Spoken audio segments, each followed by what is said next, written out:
takes even half as much time to complete. Next, a football match is generally over in an hour and a half. So football match कितने घंटे में खत्म हो जाता है? 1.5 घंटे में लगभग खत्म हो जाता है. Even baseball completes 9 innings. Innings मतलब क्या होता है बच्चों? पारी. Innings का क्या मतलब होता है? पारी. पारी जैसे तुम लोग जानते होगे कि हर क्रिकेट में क्या होती है, पहली पारी में क्या होता है, एक टीम क्या करती है, वो बॉलिंग करती है और दूसरी वाली टीम क्या करती है, बैटिंग करती है. उसके बाद जब दूसरी इनिंग होती है, सेकेंड इनिंग, उसमें क्या होता है, एक जो होती है वो बैटिंग करती है और दूसरी वाली बॉलिंग करती है, मतलब वो रन चेस करती है. ठीक है, तो एक तरीके से ये क्या होती है, इसको इनिंग्स बोलते हैं, पारी बोलते हैं. ठीक है, तो ये जो बेसबॉल होता है इसमें 9 पारियां होती हैं, 9 पारियों में रन बनाने होते हैं. फिर भी ये जो गेम होता है वो less than half the time, मतलब इससे भी आधे घंटे में वो खत्म हो जाता है. उसका एक फिक्स टाइमिंग होती है बच्चों, एक इनिंग की एक फिक्स टाइमिंग होती है बेसबॉल में. तब तक आपको बॉल को मारते रहना होता है जब तक आपको इनिंग्स में टाइमिंग मिली होती है. ठीक है, तो ये इस तरीके से गेम खेला जाता है. It takes to play a limited overs match and half time that it takes to play a limited overs match, the shortened version of modern cricket. लेकिन जो हमारा शॉर्टेस्ट मॉडर्न क्रिकेट में जो शॉर्टेस्ट वर्जन है, वो shorted version जो है उसमें भी जो टाइम लगता है वो इन सारे गेम से ज़्यादा होता है. मतलब 2020 भी इतना समय लेता है जो फुटबॉल और बेसबॉल से भी ज़्यादा होता है. तो कहने का ये मतलब हुआ कि क्रिकेट जो है वो सबसे ज़्यादा लंबे समय तक चलने वाला गेम है. जो आज हम लोग मॉडर्न क्रिकेट खेलते हैं बच्चों, वो एक तरीके से उसका शॉर्टन वर्जन है. वरना मैंने बताया ना तुम लोगों को कि सबसे पुराने क्रिकेट मैच कौन सा हुआ करते थे, टेस्ट क्रिकेट मैच हुआ करते थे जो 5 दिनों तक चलते रहते हैं. आज भी बच्चों उसका सेम क्राइटेरिया है. Okay, next who is going to read? Ma'am, may I read? Abhinav read beta. Yes, ma'am. Another curious characteristic of cricket is that the length of the pitch is specified, 22 yards, but the size or shape of the ground is not. Most other team sports, such as hockey and football, lay down the dimensions of playing area. Cricket does not. Grounds can be oval, like the Adelaide Oval, or nearly circular, like Chepauk in Chennai. A six at the Melbourne Cricket Ground needs to clear much more ground than it is at Fellows, Shah, Kotra, and in Delhi. Okay, silent. Another curious characteristics of cricket is that the length of the pitch is specified. तो अब क्या पता चला हमें कि cricket की जो length होती है, क्रिकेट में जिस पिच पर खेला करते हैं, मतलब जो एरिया फिक्स होता है खेलने का, उसकी लंबाई, उसकी लेंथ क्या होती है, 22 यार्ड्स. यार्ड्स मतलब क्या होता है, गज. यार्ड्स मतलब क्या होता है बच्चों, गज. गज जो होता है मतलब कि एक हाथी के 2 पैरों के बीच की जगह को एक गज बोला जाता है, एक यार्ड बोला जाता है. ठीक है, तो इसकी जो लेंथ की, जो पिच की लेंथ है वो क्या स्पेसिफाइड है. उसके बाद ग्राउंड कितना भी बड़ा हो सकता है, लेकिन जो पिच होता है जिसमें खेलते हैं गेम स्पेशली, वो जो होता है वो केवल 22 यार्ड्स लंबा होता है. ठीक है, बट द साइज और shape of the ground is not, मतलब कि जो ग्राउंड का शेप होता है वो कैसा भी हो सकता है. ठीक है, मतलब कि वो चौकोर भी हो सकता है और वो गोल भी हो सकता है, ऐसा कोई स्पेसिफिकेशन उसमें नहीं होता. मोस्ट अदर टीम स्पोर्ट्स, मतलब कि टीम स्पोर्ट्स बार बार क्यों लिखा है पता है, क्योंकि कई गेम ऐसे होते हैं जो इंडिविजुअल खेले जाते हैं, लेकिन ये कैसा गेम है, ये टीम वाला गेम है. इसमें टीम को लेकर के ही गेम खेला जाता है, इसलिए इसका नाम टीम स्पोर्ट्स बार बार कहा जा रहा है. ठीक है, नेक्स्ट क्या लिखा है, most led ground. Most other team sport such as hockey and football lay down the dimensions of the playing area. मतलब क्या होता है, उनकी एक डायमेंशन फिक्स होती है। जो अदर गेम्स होते हैं उनकी डायमेंशंस फिक्स होती है। मन में मतलब उनमें क्या होती है, डिज़ाइन बनी होती है। आप लोगों ने हॉकी में देखा होगा, इस तरीके की डिज़ाइन बनी होती है और यहाँ पर उनके गोल्स होते हैं। मतलब अलग अलग चीज़ें क्या होता है, उनमें डायमेंशंस फिक्स होती हैं। लेकिन क्रिकेट में क्या होता है, केवल इसकी डायमेंशन फिक्स होती है, बाकी ग्राउंड कैसा भी हो इससे कोई फर्क नहीं पड़ता। नेक्स्ट है, grounds can be oval like the Adelaide Oval और नियर बाय सर्कुलर। मतलब कि जो ग्राउंड होता है वो गोल भी हो सकता है, एकदम सर्कुलर भी हो सकता है और ओवल भी हो सकता है। ओवल समझते हो आप लोग, इस तरीके की डिजाइन, ऐसा भी हो सकता है, ठीक है। लाइक चेपॉक इन चेन्नई, चेन्नई में जो आपका चेपॉक नाम का जो वो है, क्या कहते हैं, क्रिकेट का जो ग्राउंड है वो किसी ओवल डिजाइन का है, ठीक है। और and a 6 at the Melbourne cricket ground, Melbourne cricket, Melbourne जानते हो कहाँ है, कौन बताएगा मेलबर्न कहाँ है? मेलबर्न कहाँ है भैया? ऑस्ट्रेलिया में है। सुनो आगे, a 6 at the Melbourne cricket ground needs to clear much more ground than it does at Firozsad Kotla in Delhi। पूरे भारत में सबसे बड़ा ग्राउंड, सबसे बड़ा 6 कहाँ मारना पड़ता है? फिरोज शाह कोटला मैदान में मारना पड़ता है, ठीक है। और उससे भी बड़ा 6 कहाँ मारना पड़ता है? Melbourne cricket ground. मतलब इसीलिए माना जाता है कि मेलबर्न क्रिकेट ग्राउंड जो है, अगर जिसने वहां 6 मार लिया, इसका मतलब वो बहुत ही अच्छा खिलाड़ी माना जाता है। इतना मतलब इतना बड़ा क्रिकेट ग्राउंड है कि वहां पर एक 6 लगाने के लिए क्रिकेटर को बहुत मेहनत करनी पड़ेगी। Okay, now who is going to read?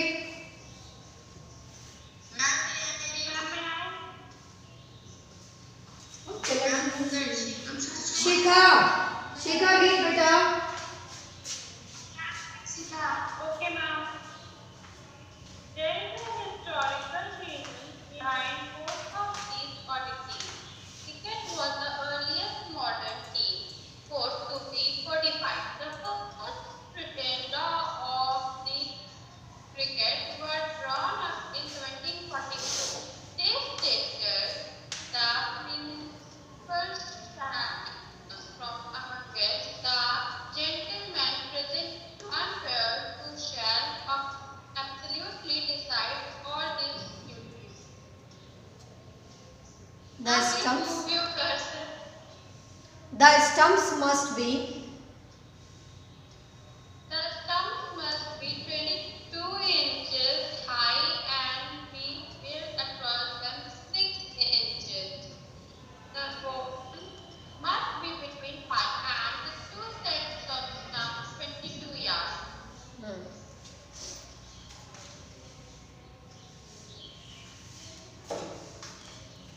Apart, the first cricket club was formed in Hambledon,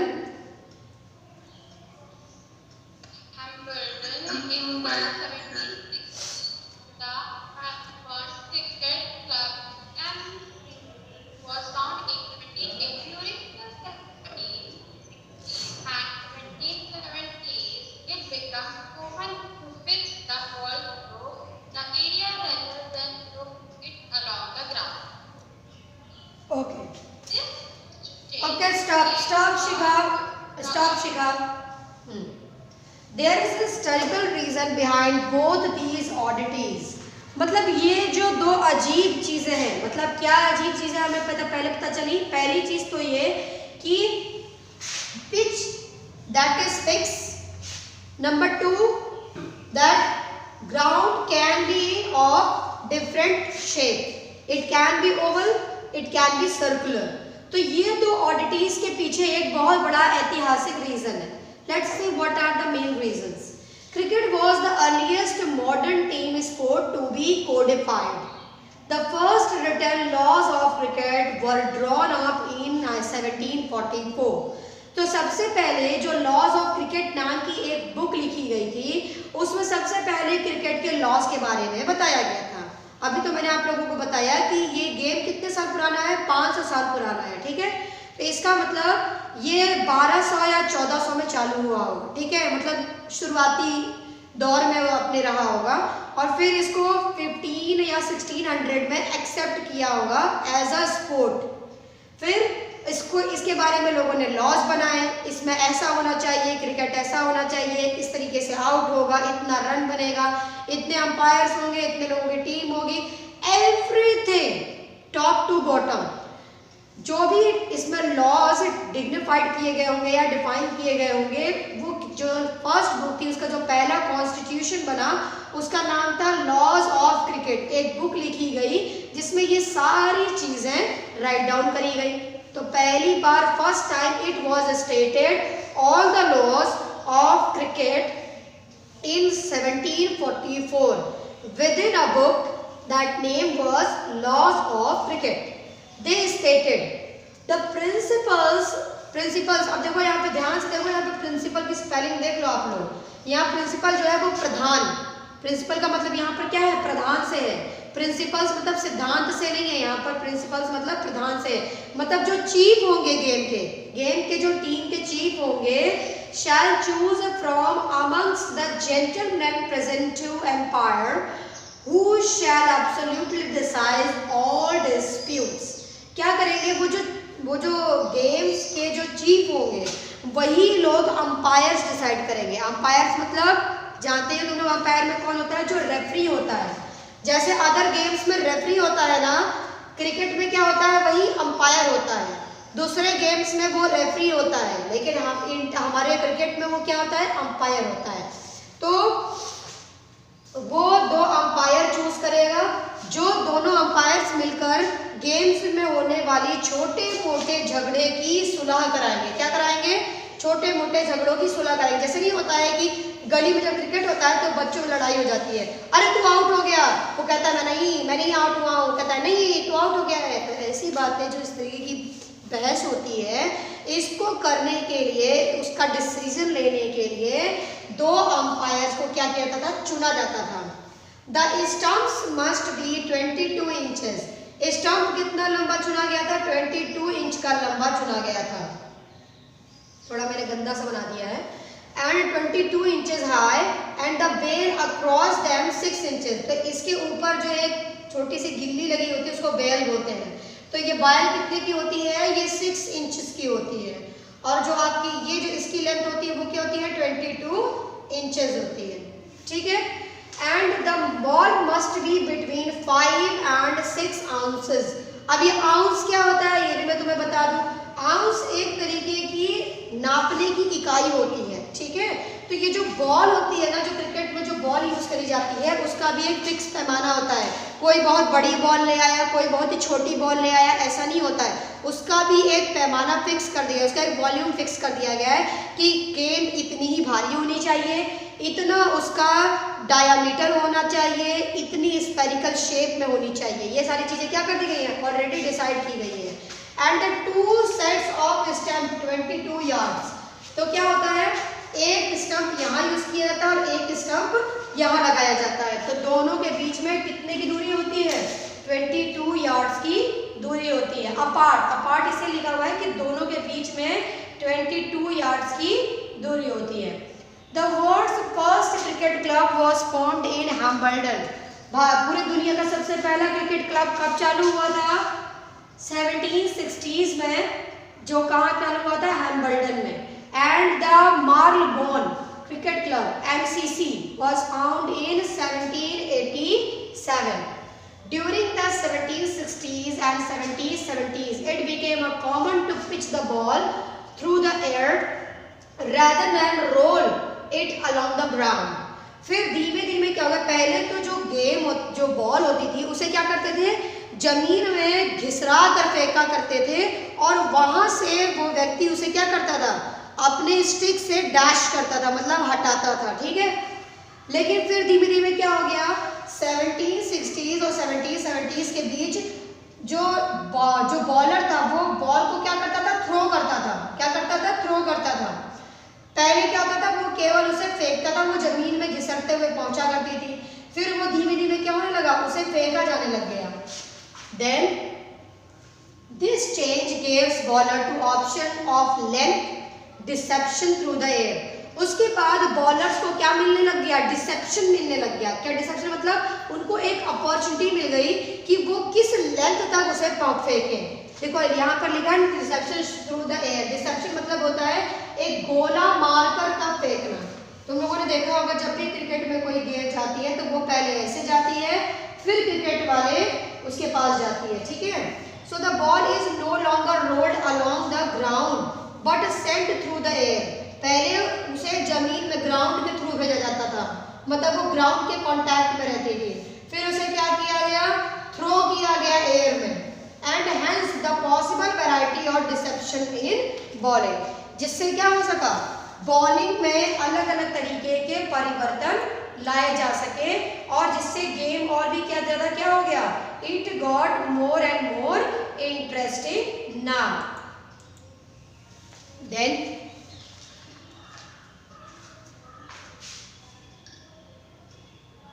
through the air plus increased pace.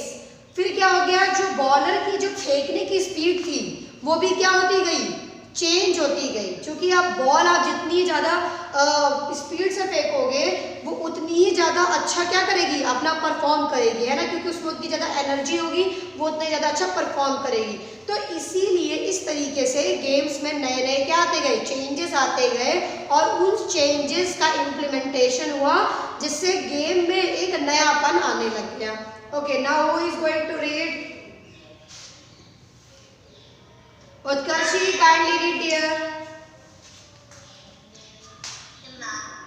This change, it also opened new possibilities for spin and swing. In response, batsmen had to master timing and shot selection. One immediate result was the replacement of the curved bat with the straight one. The weight of the ball was limited to between 1.2 to 3.4 ounces and the width of the bat to 4 inches. In 1774, the first leg-and-ball law was published. Also around this time, a third stump became common. By 1780, 3 had become the length of a major match, and this year also saw the creation of the first stick-beam cricket ball. Okay. Now, okay. It also opened new possibilities for spin and swing. जब पहली बार ball को हवा में through करके जब game धीमे धीमे common हो गया तो फिर अब बॉलर्स के पास क्या आ गया, एक ऑप्शन आ गया कि वो बॉल को किस तरह से फेंके। जैसे आप लोगों ने अलग अलग बॉलर्स की स्पेशलिटी देखी होगी। आप लोग मलिंगा का नाम जानते होंगे। मलिंगा कैसे बॉल खेलता है, वो बॉल को सीधे नहीं फेंकता, उसका हाथ हमेशा टेढ़ा रहता है जब भी वो फेंकता है, लेकिन उसकी बॉल जो होती है वो यॉर्कर होती है। क्या होती है, यॉर्कर बॉल फेंकता है। तो बॉल्स को फेंकने की जो टेक्निक्स है वो भी क्या होती गई, चेंज होती गई। पहले बॉल को स्पिन कराते थे। स्पिन करना मतलब होता है गोल गोल गोल गोल घुमा कर फेंकना, फिर उसे झुला कर फेंकना। ये अलग अलग तरीके से क्या होने लग गया। अब लोग अपनी तरीके से मतलब बॉलर्स जो थे उन्होंने अपनी जो बॉल थ्रोइंग प्रैक्टिस थी वो धीमे धीमे क्या करे, उसमें वेरिएशन लाया। कोई बॉल को स्पिन फेंकता था, कोई स्विंग कराकर फेंकता था, किसी ने उसे यॉर्कर के तरीके से फेंकने लगा। तो क्या हो गया, इस तरीके से बॉलिंग में चेंजेस आने लग गया, उसमें भी वेराइटीज आने लग गई। और जो जिस तरीके से ये बॉल फेंकता था उसी तरीके से बैट्समैन ने भी अपने रिस्पॉन्स में अपनी बैटिंग स्टाइल में चेंज लाया। भाई सीधी सी बात है, आपने देखा होगा जब कोई फास्ट बॉलर आता है, आप लोगों ने देखा होगा, क्रिच पर देखा होगा, जब कोई फास्ट बॉलर आता है, जैसे मानो यहाँ स्टंप गड़ा हो और आपका बैट्समैन जो होता है जब फास्ट बॉलर आता है तो वो क्या करता है, हमेशा आगे खड़ा रहता है। और अगर कोई स्पिनर होता है, मतलब कोई स्लो बॉलर आता है तो वो एकदम उसके ज़्यादा पास खड़ा रहता है। ऐसा क्यों होता है, क्योंकि जो बैट्समैन है वो भी अपनी स्ट्रेटजी बनाकर चलता है कि बॉलर जिस तरीके से बॉल फेंकेगा, जिस स्पीड से आएगी, अगर वो पास खड़ा रहेगा तो फास्ट बॉलर की बॉल पे वो क्या कर सकता है, सिक्स मार सकता है। और अगर वो बहुत पास खड़ा रहेगा तो उसे मारने में बहुत ज़्यादा पावर लगानी पड़ेगी, इसलिए वो क्या करता है, उसकी बॉल को आने देता है और उसकी एनर्जी लॉस करने देता है।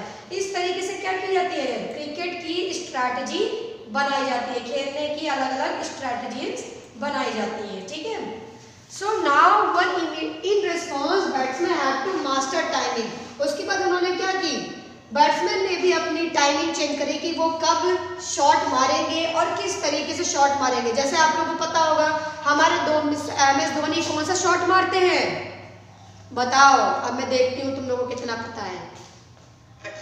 Helicopter shot. हाँ, हेलीकॉप्टर शॉट के लिए वो फेमस है। Okay, next we are going to talk about one immediate result for the replacement of the curved bat. जब ऐसा होने लगा तो क्या हो गया, रिप्लेसमेंट हो गया। किसका रिप्लेसमेंट हो गया, कर्व्ड बैट का। जो कर्व्ड बैट आता था पहले उसकी डिजाइन ऐसे रहती थी, अब उसे बदलकर क्या कर दिया गया, स्ट्रेट बैट कर दिया गया। क्या कर दिया गया, स्ट्रेट बैट कर दिया गया। The weight of the ball was limited. उसके बाद फिर बॉल का वेट भी क्या कर दिया गया, लिमिट कर दिया गया। उसको कितना आउंसेस रखा, 5.5 मतलब 5.5 आउंस की होती है। आउंस मतलब एक तरीके का छटांग होता है बच्चों, किलोग्राम का छठवां होता है वो, 1 ग्राम का छठवां हिस्सा होता है। 5.5 कुछ कहते हैं इसको, मुझे एकदम हिंदी इसकी नहीं पती। हिंदी मुझे सिर्फ आउंस का पता है, जिसको बोलते हैं छटांग, मतलब कि 1 ग्राम का छठवां हिस्सा होता है ounce. Okay, and the width of the bat to 4 inches. और बैट की विड्थ कितनी हो गई, मतलब कि इसकी चौड़ाई कितनी हो गई, 4 inches. In 1774 the first leg before law was published। उसके बाद फिर एक नई लॉ पास हुई जिस 1774 में। Also around this time, इसी समय के दौरान a third stump became common। उसके बाद एक तीसरा स्टंप भी हो गया कॉमन लोगों के बीच। By 1780 the 3 days had become the length of the major match। उसके बाद फिर क्या डिसाइड हुआ कि 3 दिन से ज्यादा मैच नहीं चलेगा। And this year also saw the creation of the first 6 seam cricket ball. उसके बाद 6 सीम वाली क्रिकेट बॉल देखी गई इसी साल उन्होंने एक नई क्रिएटिविटी करी क्रिकेट बॉल में, और उसे 6 सीम का बनाया गया। अब मुझे 6 सीम का मतलब नहीं पता है, आप लोग समझ जाओ। The pavilion of the Marylebone Cricket Club. अब देखो यहाँ पे आप लोग देख सकते हो कि क्रिकेट क्लब के लोग किस तरह खड़े हैं। ये तो मेरे ख्याल से I think it is a painting. तो इस तरीके से लोगों की ये पिक्चर वहाँ पर लगी हुई है। Now my class for today this much only. I hope you all have understood the chapter. If you haven't understood, you can watch the video which will be sent to the YouTube. Okay? So for today this much only. Thank you everyone and good luck for your classroom activity that will be held tomorrow. I hope you all have prepared yourself. Kindly practice at your home by listening. Okay? Listening the story and writing yourself about the story. You can do this practice at your home for tomorrow. Okay? Thank you everyone.